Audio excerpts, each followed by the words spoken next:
Look for this switch on the side of your seat. Slide it forward or backward and the seat will move in that direction. This switch can also be used to adjust the height and angle of the seat. Move the front or rear end of the switch up or down to adjust the angle of the cushion. Then push down or pull up on the middle of the switch to adjust the height. To recline the seat, push this switch backward until you achieve the desired position. To bring the back upright, push the switch forward. The lumbar support feature provides lower back support to the driver. If your vehicle is equipped with the manual lumbar support, move this lever up or down. If your vehicle is equipped with the power lumbar support, push the front end of this switch to extend the lumbar support or push the back end to retract it. If so equipped, the side support adjustment on the driver's seat can be used to provide additional torso support.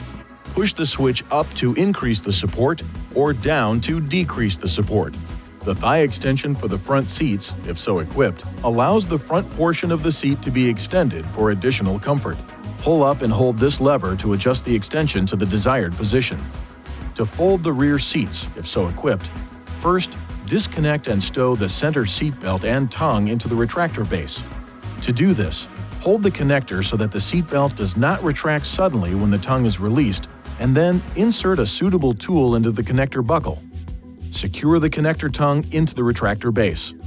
Next, open the trunk and pull these straps located on the left and right side of the trunk to unlatch the rear seat back. Then, fold the rear seat back down. To return the rear seats to the upright position, fold up the seat back until it securely locks into position. When returning the seat back to the upright position, always be certain it is completely secured in the latched position. Please see your owner's manual for important safety information, system limitations, and additional operating and feature information.